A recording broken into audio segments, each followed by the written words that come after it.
Hello everybody, welcome to episode number 13 of the Wimlex podcast. We're very happy to be here in London today and have with us Hugo Jenkins. He's the commercial director of Trouva. And Trouva is an online marketplace helping independent boutiques sell more online. And they, as Alexander just called it, are maybe the savior of the retail shops, especially the smaller ones. Or maybe not. So, delighted that you're here with us, Hugo. Could you explain a little bit more what Trouva is and what problem you're solving? Sure. So, marketplace is definitely one piece of it. I'd say that the other piece is platform. And actually the business's genesis was all about helping small independent shops to manage their inventory in real time and then also make that inventory shoppable online. So we have a platform which enables shops to kind of represent themselves in the online space, and these are all specifically bricks and mortar independent shops across various different categories. And also we're very selective about the shops that we work with, so we're kind of selecting for ones who are really great at curating exceptional product ranges and also creating great offline experiences. So we give them a space and the technology to upload various different things, so from information about their shop, who they are, where it is, their background, their story, what they stand for, their brand values, and lots of other content like that. But then also we have the technology to enable them to upload all of their product. So take stuff that's hidden on the shelves of their shops and make it shoppable online. That's first part, which is the technology piece, which is a big chunk of our business. And then the second part then is we connect them through our marketplace to customers all over the world. We also try to make, when they do get sales, and they tend to get quite a lot of sales, we also try to make that as easy as possible for them. So we deal with the logistics, so we will route the different orders through to the best logistics carrier for that specific order. We will deal with the payment handling, transit protection, fraud protection. We have a 7-day-a-week customer service team, so kind of we're always there to make sure that the right product gets to the right customer in the right time frame.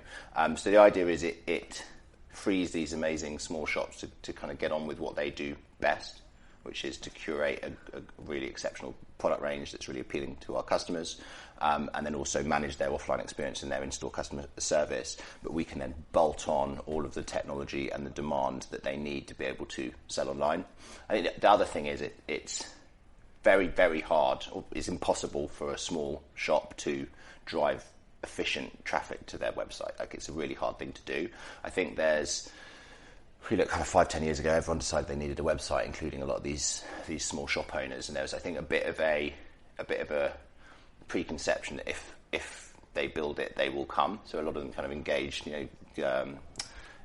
web building agencies to build them like basic websites, and they kind of had it, and then they had it. They did a big launch, and they were really excited, and then the kind of website sat there, and obviously no one came to visit it. Why were they going to? We talked to a lot of shops, and they said, "Oh no, we have a website, we have a web presence. We don't need one." And I'm like, okay, well, what volume of sales have you done? And like, oh yeah, we did 5 sales last year. Yeah. So it's that kind of world that we're moving away from. The idea being that actually, if they all become a network and a community together, actually they're way stronger, and we have therefore the ability and the investment in marketing to kind of help them to compete online versus much bigger players. Can you tell us a little bit more about like the backgrounds of Trouva? How many people are working there? What kind of markets are you active? What kind of shop owners are active on Trouva? Because how you describe it reminds me a little bit of Farfetch.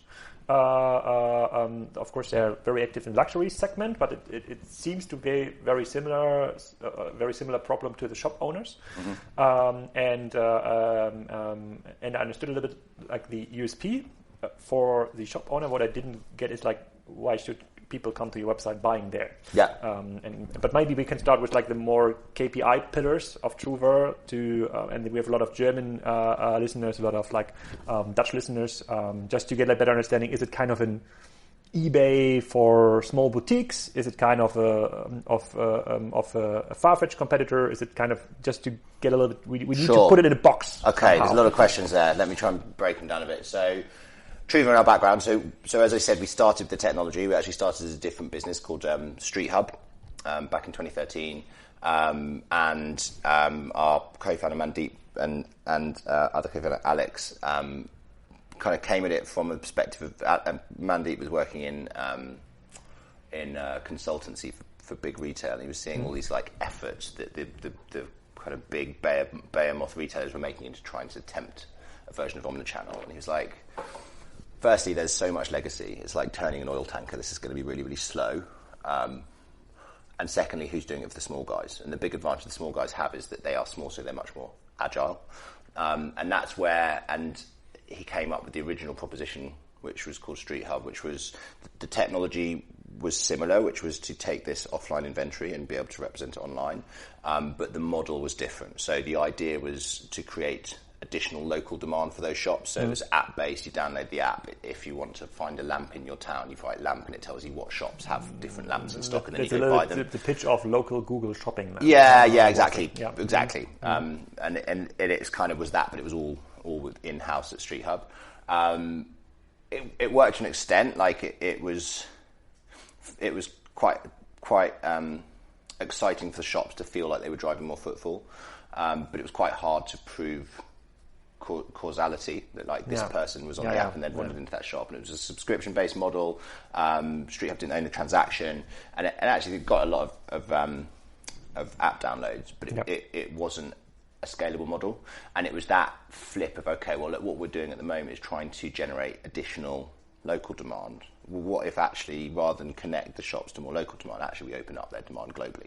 And that was when we laid the marketplace on top. The business pivoted, became Trouva, and that's where the rocket ship took off, and the business started growing really, really, really quickly. At the moment, I think so. We're right in peak kind of sales days at the moment. We're not a gifting site, so we don't completely, we're not one that does 50% of our revenue in a month or something, but we do have a bit of a peak in December. We would bring in extra customers who are also doing gifting purchases. I think at our peak we'll be 99 people in the next couple of weeks. We'll scale down a little bit after Christmas, but we scale down for a month or two and then it starts to grow a bit. In terms of where those people are, most of them are in our HQ in London, but we also, I think 2.5 years ago, launched a tech hub down in Lisbon in order to be able to acquire really good engineering talent that isn't outrageously expensive. And that's living in the EU. Yeah, well, that may have a little bit of something to do with it. Yeah. Let's not touch upon that today. Yeah, and then we now also have, so we've started to bring on board a few shops across, kind of hand-picked shops across some of Europe's capitals. So we also now have a few business developers out in market in different places around Europe at the moment. Which countries are they and cities? So we started off in Germany, in Berlin, beginning of the year. And we now have shops in Berlin and a couple of other German cities, Munich and Hamburg. And then as of today, we announced our launch on the supply side, so the shop side specifically, in Madrid, Amsterdam and Copenhagen. And then there's a bit of a list of other places where we're starting to sign up shops, but we haven't yet necessarily announced that publicly yet. But if you were to be a sleuth and you went on the website and you went, every single boutique is listed there. I mean, you could, if you had the time, figure it out. So you're responsible for the commercial side of Trouva, and if I look at the amount of products you have on offer, I think it's about 90,000 already. Maybe even more now. Significantly more now. Significantly more. Yeah, as of the last 4 months. Yeah, because you've increased the amount of boutiques. Yeah. You have a lot of boutiques here in the UK, yeah. Also in Germany and in the new cities and countries that you explained. Yeah. If you look at sales volumes, Chris Anderson wrote an incredible book in 2005, I think it was, called The Long Tail. Yeah. And he was actually explaining, the internet is helping people find these niche products that you couldn't find in a warehouse in the center of London back then. I think you're a typical company that would have been explained as a case study in Chris Anderson's book. If you look at the sales volume, do you really see that the niche products that are not available in, say, Net-a-Porter or Zalando are the best-selling products on Trouva, or do you see a lot of uptake of mainstream brands sold through your boutique shops? It's a real mix. As we've grown, we're finding I guess the simplified way to look at it, and obviously it's like shades of grey, but a lot of our shops do actually have quite a lot of branded product in them, but they are they're selections of really interesting design-led brands, but they're reasonably well known if you know about homeware stuff. So whether it's like Firm Living or Brost or Hay or whoever else, those brands generate search volumes. We can buy the keywords on those brand names, which is a small part of our digital marketing strategy, and that will pull customers onto the site. So typically that's finding people on the internet and bringing them on to Trouva. For the first conversions. Yeah, so that's a great way to bring new people into our database of customers. But then I think actually if you look at the customers who come back very often, then they start buying from less well-known brands, from local artisans that the shops stock. So I think they're... And how do you curate that, the returning visitors and the returning buyers? What's your strategy on getting loyalty from your first client? Sure. So I think it's all about the story of the shops. So that's why I led shop first. You mentioned what then is the benefit for the consumer. Why is it so exciting or interesting for them? I think we have well over 90,000, not quite double that, but nearly now, products on the site. But if you think about each of those products, we will only list that product if it's on the shelf of one of our shops. Those shops are quite small. They only have 10 meters of shelf space in their shop. It's run by someone who's really, really passionate. They're an owner of a business. They're an entrepreneur. It's really hard to get to a point where you're running a really cool, great, well-known, highly curated offline experience bricks and mortar shop. So they've gone through a lot of due diligence to get to a point where they're running that shop. And one of the things they're very, very good at is curating an exceptional product range. So they're in a world where they really care about the products they stock. They're experts at figuring out where to get them and what the trends are and what products they want to have on the shelves, and they're restricted by the physical space. That means however many products we have on the site, typically we have a buyer for every couple of hundred, and that buyer is one of our shop owners, and that buyer is an exceptional person at buying, essentially, and they're very, very motivated because they're motivated by equity rather than salary.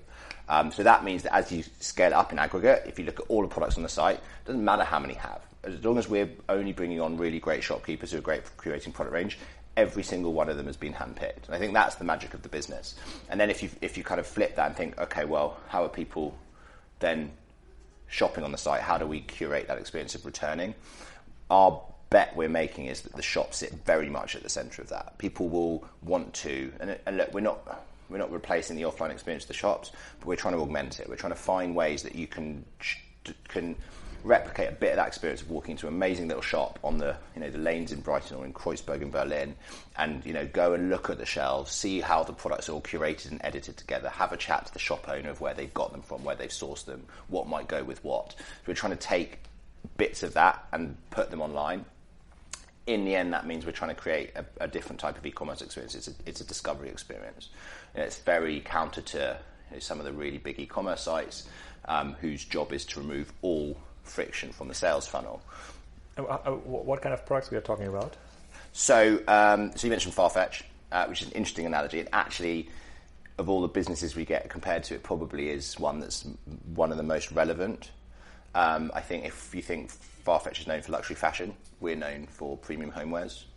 We do have shops with other categories, but premium homewares. Yeah, because it's premium versus luxury, so it's not it's quite like as high price point. WMF frying pan, for example, or it's more the design-led homewares. It's more like tablewares and lamps and.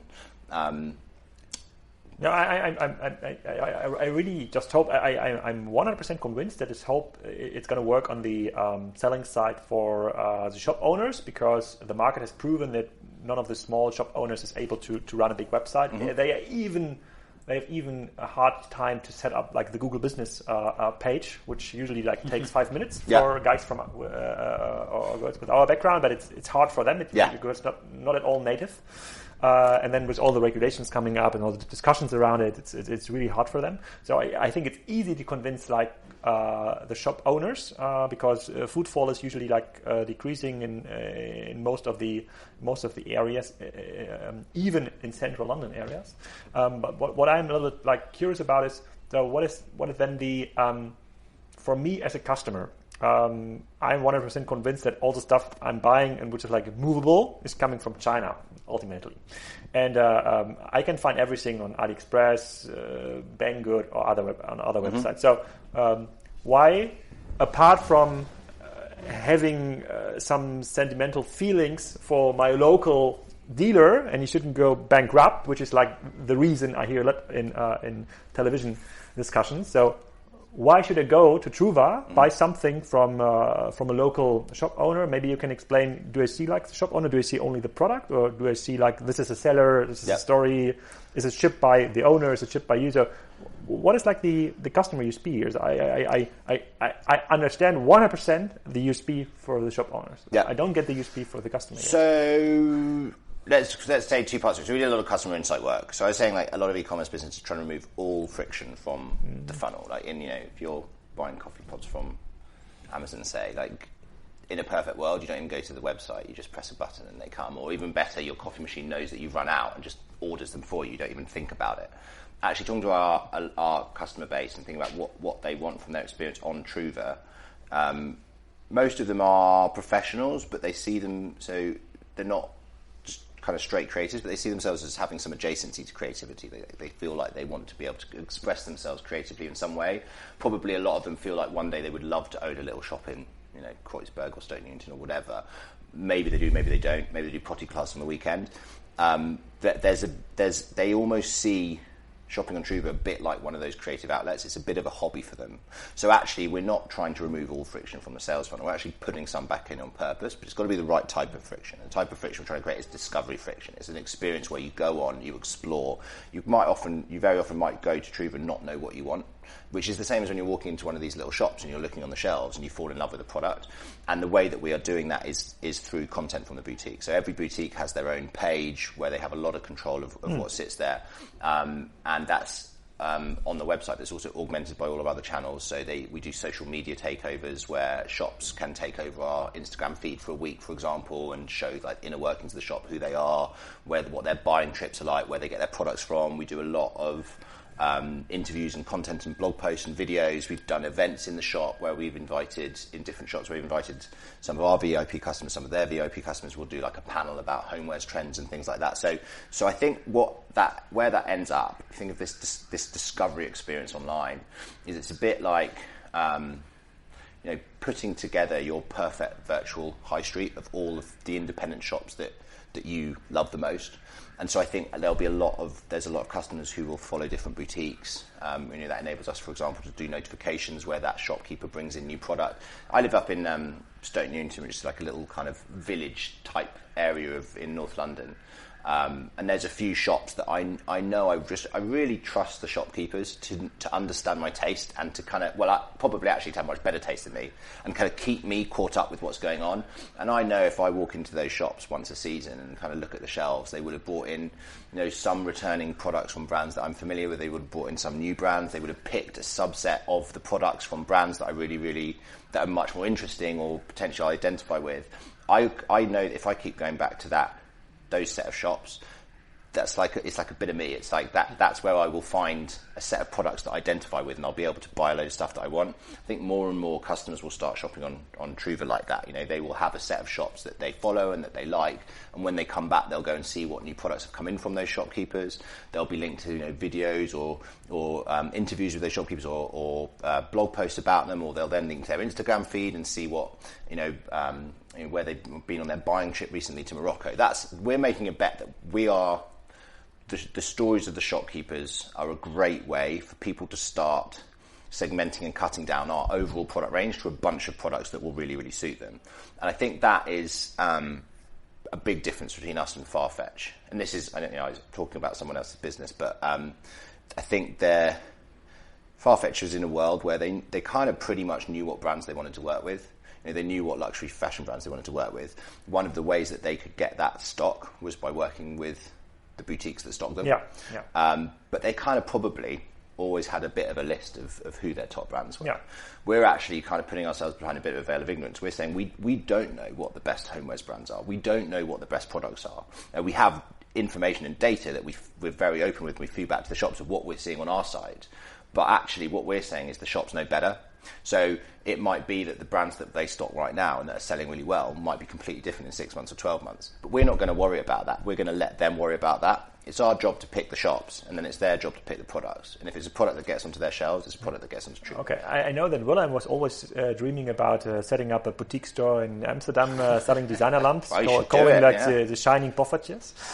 So let's say he has such a store with a decent footfall, and so such stores usually have like 500,000 to like 2 million in revenue per 2 year. 2 million's a pretty decent size independent shop. Yeah, but you should see the rents in Amsterdam. So you need like 2 million just to pay it. Yeah, so same in London. What's in it for him listing his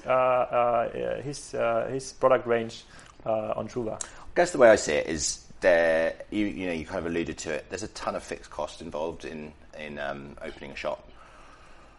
So your business ends up being very, very geared and very sensitive to small changes in that fixed cost base. You know, if your landlord comes back and puts your rent up, quite often that's most of your operating profit gone. And typically, if you own the shop, your operating profit is your salary. Like it's real world stuff. Like this is like if these changes happen, or if footfall goes down by 10-15%, potentially, we're stuck with all this stock. You've got this asset that's costing you loads of money, and it's not efficient. In a sense, it's very basic. We're helping them to sweat those assets and make them more efficient. Our cost is all variable, so they're only paying commission on sales. So actually, it reduces the gearing of their business, and it opens up their shop. It removes the need for geo-co-location. It means that suddenly they, rather than just have customers who are going to walk into their shop in Amsterdam, they have customers all over the world. And that's what we've been able to do when we brought on shops in other markets. Is we tend to separate supply and demand a bit, so we don't necessarily go after a market and get the demand and the supply at the same time. What we're doing in Amsterdam, for example, is going in and connecting those shops to the pre-existing demand and database of a couple of 100,000 customers we already have. And so often within the first few days, we've had feedback where they've sent a shipment to the UK, but they've also sent one out to the US or Australia or Germany or wherever else. And so very quickly they see that it's like suddenly opening up their shop window to the entire world rather than relying on the people who are just walking past it on the street. And zooming in on the selection process of those shops, like the boutique that I fancied to have in Amsterdam. Shining Poffertjes is in there. I'm pretty sure. We're in a location, listeners, where next door there's a pancake house. Pancake house. So we can have lunch there, Alex. Question about the selection process of those boutiques. You said that's the role, the curation is the role of you at Trouva. We actually did a podcast a couple of weeks ago with Michiel Muller, who's the co-founder of Picnic, an online supermarket similar to Ocado here in the UK. And he was saying, well, I don't know what products are out there in the market, and the differences between regions are huge. So what they did is, in the app, they opened the opportunity for their loyal community to give suggestions to new products to be added to their supermarket. Is there? I can imagine that your community is very loyal to Trouva as well, if they are in a discovery phase and using it often. Are you interacting with that community to find new boutiques? And we always ask customers, and from day one, you've been able to submit a suggestion of your favourite shop anywhere in the world. So actually, even when we were just in the UK, we were starting to build this database of shops that we knew our customers loved. So that's one group who's very useful at us in informing us on what other shops there are that should potentially be on Trouva. The other group who's very good are actually the other shops. So there's potentially, a preconception that they probably all feel very competitive with each other, and sometimes there is a little bit of competition, if they are both stocking the same products from the same brand. But actually, mostly they're a real gang. Like, they all know each other, they all like each other, they're all friends with each other, and so it has a twofold benefit for us, which is, firstly, it helps.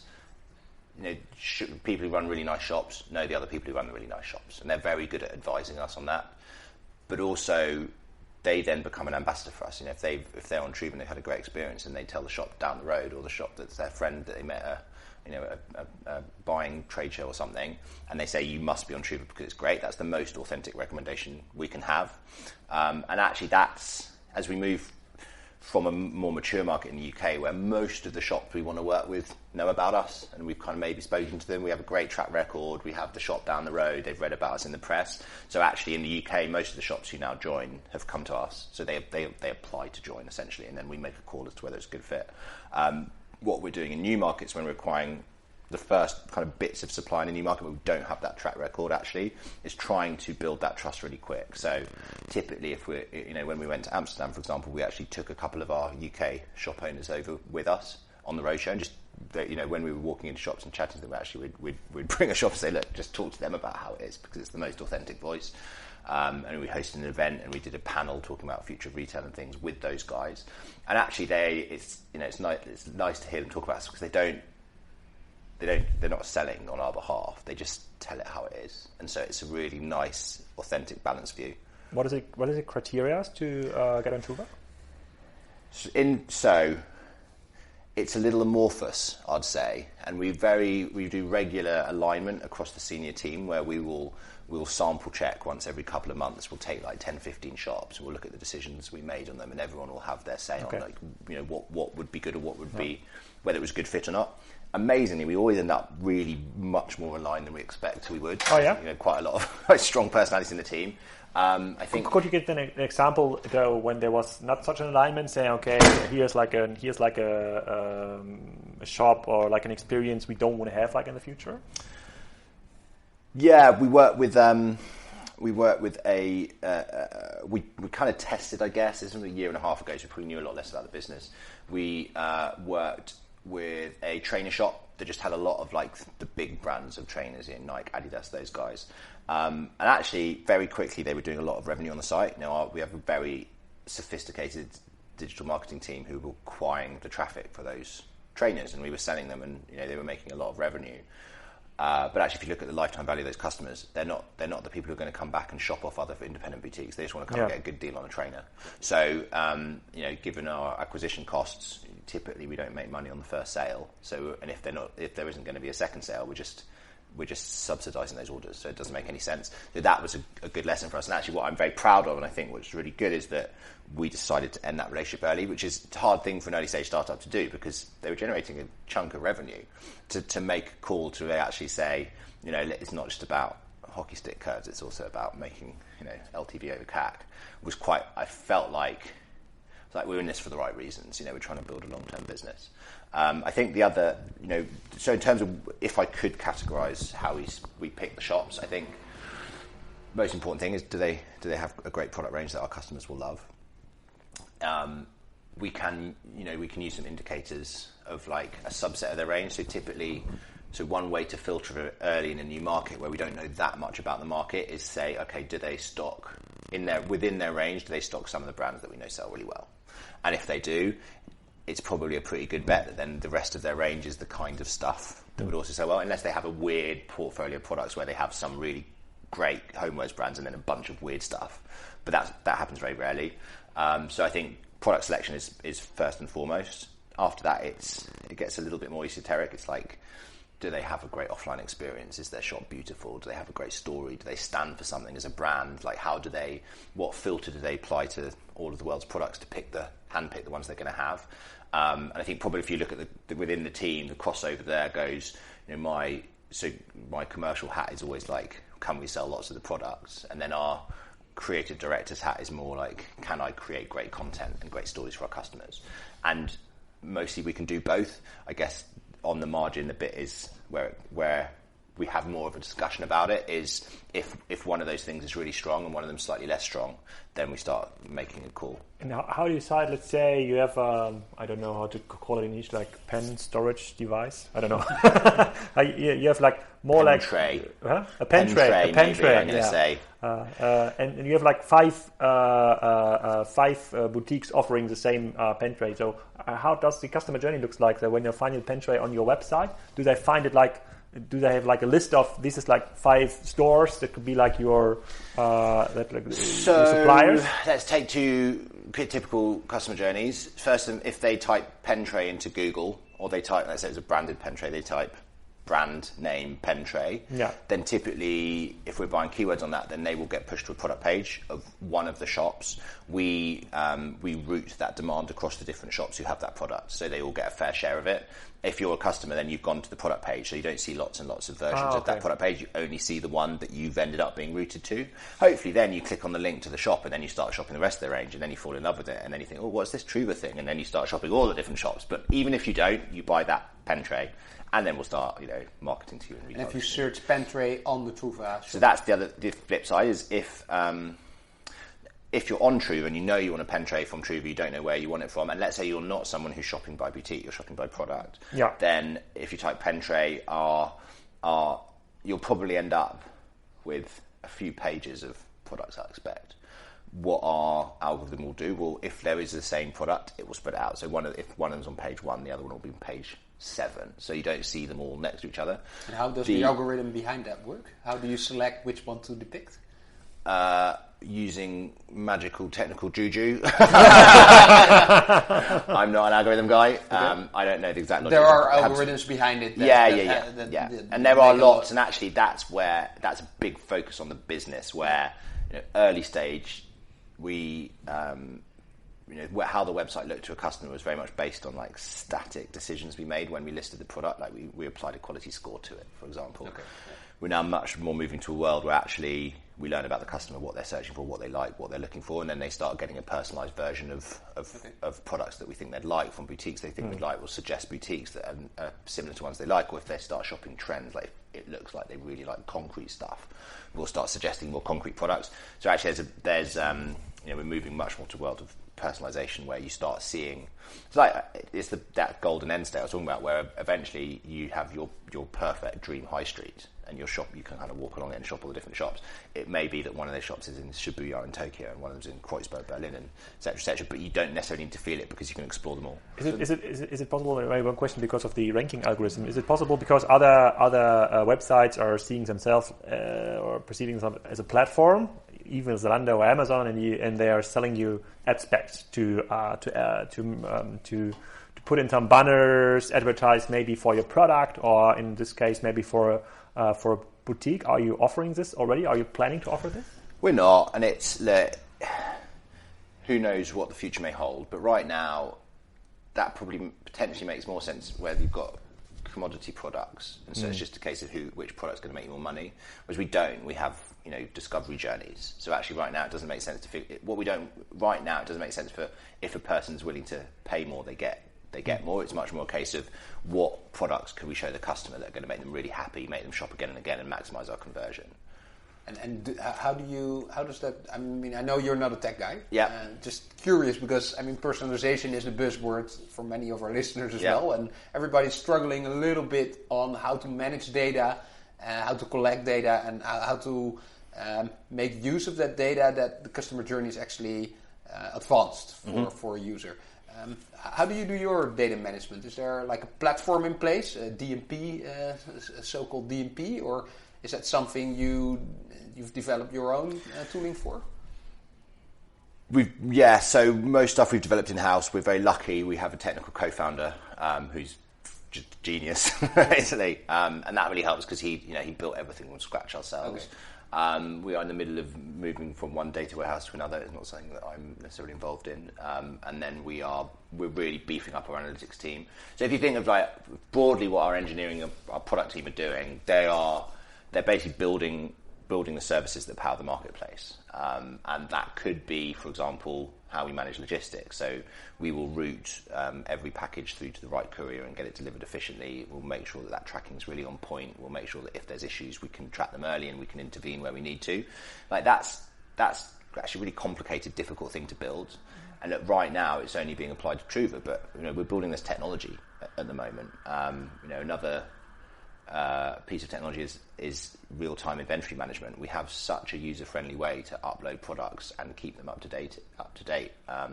So quite often our shops are going through a world where they're keeping stock in a book. Like they're literally physically writing down what they've sold that day, or even they're just looking at the shelf, and when the shelf's empty, they think, oh, I should probably order some more of that stuff. So we're taking them from where we're taking those people and creating a tool that's easy enough for them to use that they're very happy to, that suddenly gives them a real-time inventory data. We can then use that data to start feeding back useful information to them. So we can look at their velocity of sales. Like if they're managing their in-store stock and their they have one source of truth for their stock, we can see their in-store sales and we can also see their Trouva sales. We can start predicting when they're going to go out of stock of certain ranges based on their velocity of sales. If you then also apply a lead time that that supplier has, then we can tell them with quite decent amount of confidence, actually you should start thinking about buying in more of those products now. So you miss that month where that shelf's just sat there empty. So it suddenly makes their business way, way more efficient. So I think, I think what the technology team is focusing on is thinking about what are the underlying things that need to be slotted into these businesses to make them be able to do this stuff really effectively and efficiently. Maybe that's an unfair question, but I'm still struggling about like the omnichannel approach, because if we do look in our own Amazon accounts, it's a pretty clear path. It's not pointing into a hopeful direction for shop owners. So when you look at your own shopping behavior, so you're probably living in London, which in the UK is other than Amsterdam, as I've learned, a very important Amazon market. So how many times are you shopping stuff at websites like an Amazon, so which are not like curating content, which are just giving you access to merchandise, and you just click on buy without having the inspirational process? For products that I don't really care about that much, products that just make my life work or efficient all the time. So I love Amazon. I think it's amazing. Like, it's a super easy way to get the stuff that I want when I want it. And I will get my coffee pods from Amazon, but I don't buy my clothes from Amazon. I don't buy a nice pot to sit on the shelf in my house from Amazon. I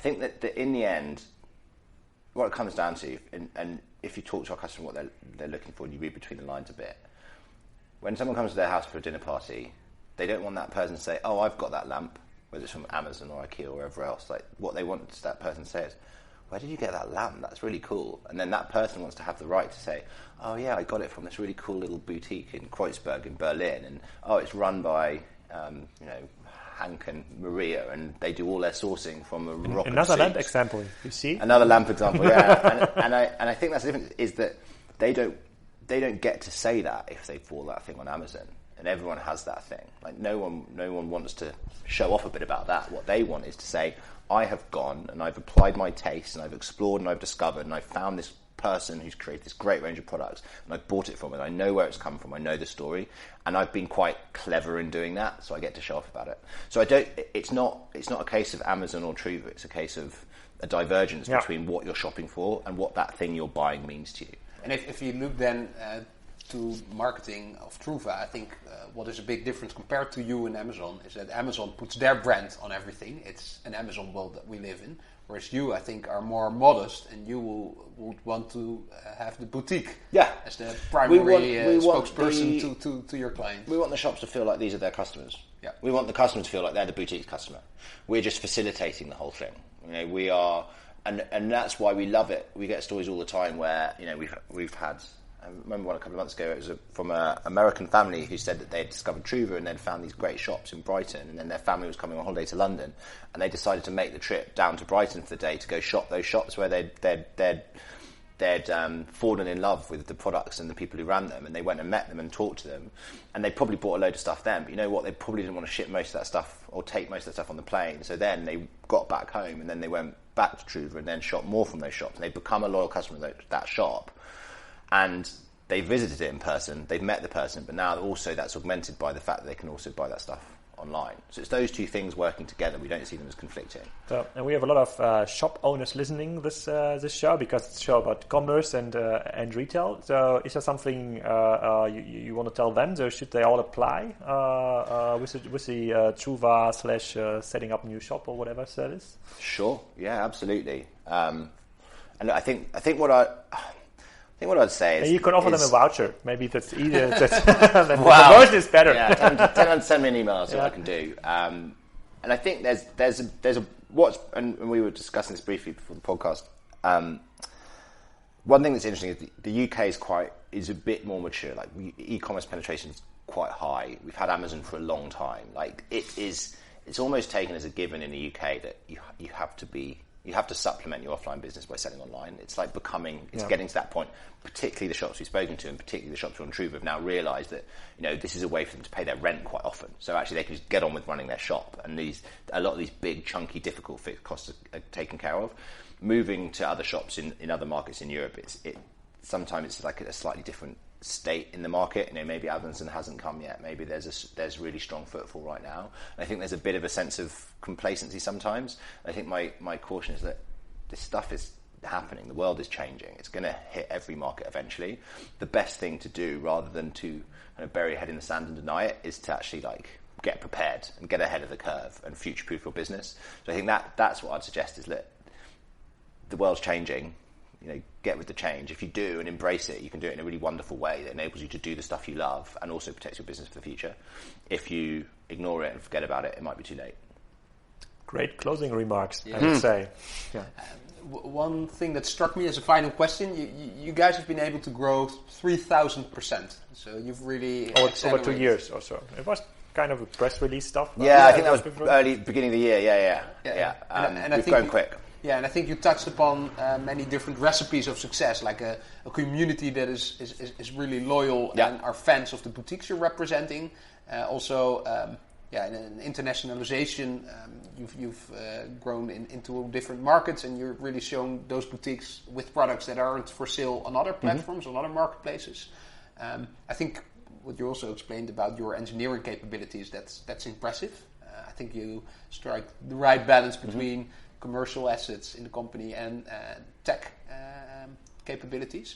Is there something we're missing here? Is that the secret to the secret recipe to your success, or is there something else that helped you grow 3,000%? Sounds a bit wish-wish, but I think it's just the mission. We're a mission-led business. Every single person that works for Trouva really cares about what we do, and I think that helps you when you apply that lens and you have a purpose and you have a mission. You tend to make better decisions because you're not making necessarily decisions for the short term. Like, we need to grow, we need to change things, but you're also thinking we want to secure the future for our community of shops. We really care about them. If you look at that growth metric, you could think, well, look, we'd probably just sign loads more shops. But actually, another metric internally that we pay very close attention to is what revenue per shop we're doing. So we're always making sure we're not just growing by adding products from different shops, we're also growing revenue per shop. And so we're having more and more meaningful impact for each shop that we work with.